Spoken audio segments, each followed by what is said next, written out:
Harland and I'm from Permaculture magazine, and I'm at the Seed Festival at Hawkwood, and it is my real pleasure to be here with Gail, who co-founded the Extinction Rebellion movement.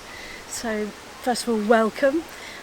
This is our YouTube and our YouTube channel. First of all, I'd like to ask you, can you pinpoint the moment that you had this revelation really about the Extinction Rebellion and what you were going to do?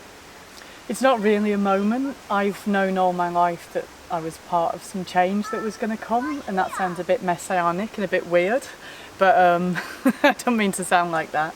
And I've been working for a long time to try and start mass civil disobedience since 2010.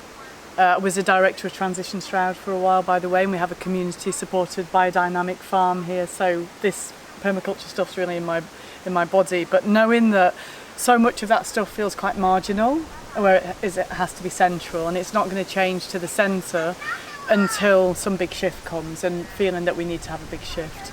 It did. In terms of a moment, if we want to be a bit like a moment, there was April last year, we were in my house in Stroud. Roger Hallam had tabled a paper, Tell the Truth and Ask People to Act Accordingly. And we said in the April kind of strategy review that actually we feel ready to do this now.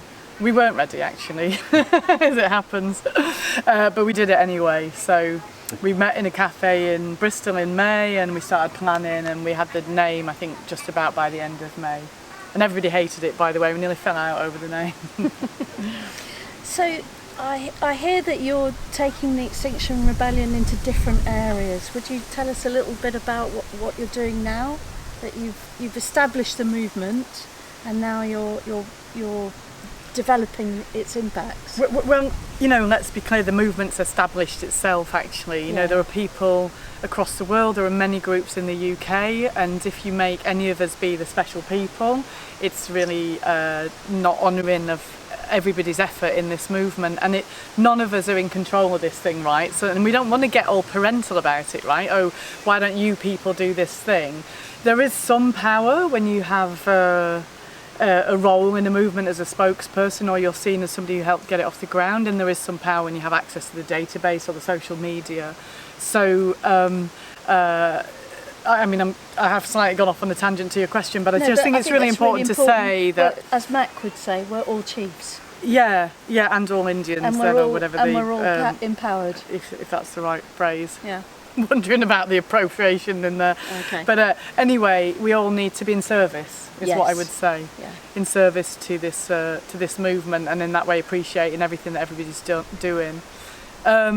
My personal views about the strategy going forwards, I can share those. We are going to be in a strategy process, some of them as for a few days, but it sort of doesn't matter what strategy a group comes up with. Like, the movement will decide whether it's happening or not, because people either get behind it or not, won't they? So first of all, we have said we will be back on the streets October the 7th, and the reason for that is our 3 demands: tell the truth about what the crisis we're in, 2025 and halting and reversing biodiversity loss, net zero carbon, that stuff, and a citizens' assembly that's legally binding, that's based on climate and ecological justice. Neither of those have been achieved. None of those have been achieved. There's shifts in those directions, so that's great, but we need to get back on the streets and really drive that shift. My personal view is, even if, or let's say when we achieve that, which is going to be amazing, it has been amazing what we've all done together so far. We have changed the conversation. Nothing has actually changed in the world yet. These things aren't massively shifting. I mean, as in huge actions, as in the 3rd runway still going ahead at Heathrow, fracking still happening, HS2 still happening. It's about to close down a massive, cut down a really beautiful forest and so on. This is not the truth being told. So we'll be back on the streets. And if we were successful, or when we're successful, and the governments are paying attention, and they are having their citizens' assemblies and so on, I still think there's another job to do. And that's because the finance system is unhooked from democracy. The way that money's created, the way that money's created as a debt, and the way its role in the world. The sort of destruction of the natural environment, and how the depths of inequality in the world drive poor people to have to, illegally log. And, there's a lot of issues here that are all interlinked that need to be addressed, in my opinion. And I know that other people would share that opinion. So what I would say is that we need to move into thinking about the pillar of the finance system. And I really don't mean that in an ideological way. No. I just mean simply it's a conversation that needs to happen, right? What do we do about this finance system?